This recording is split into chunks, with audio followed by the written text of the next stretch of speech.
again. Hit the gas, or do we have to pump the brakes when we're talking about Eric Thames? Now, he was a sensation of the early part of this baseball season, but his numbers have tailed off, I'd say, rather dramatically. Take a look, Dylan.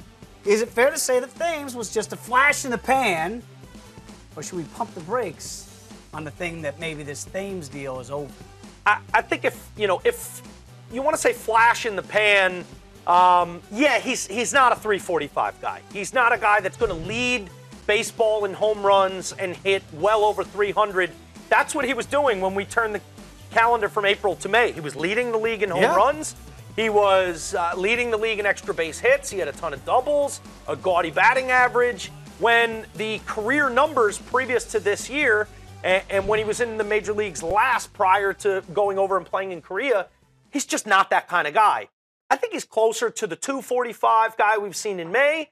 I still think he can be a guy that can hit 265, 275, a little bit of power, an extra base threat, a guy that when he runs into one really hits the ball hard. But there's a reason he fell out of baseball as far as Major League Baseball, had to go kind of find resurgence with his career in KBO in the Korean Baseball League. There's a reason for that. And there's also so many examples of guys we've seen dominate in April, then fall off once the league makes that adjustment, the book gets out on where the holes in the swing are.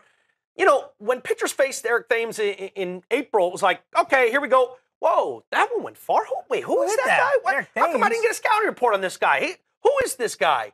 Now, all of a sudden, as more of that happened, and he had 13 quick home runs, well, there started to be a scouting report, and we realized that the pitchers have made adjustments. He's more what we've seen in May, but somewhere in between. Yeah, great start. Brewers have been a pleasant surprise so far. Yeah, he was never going to hit 350 and lead the league in home.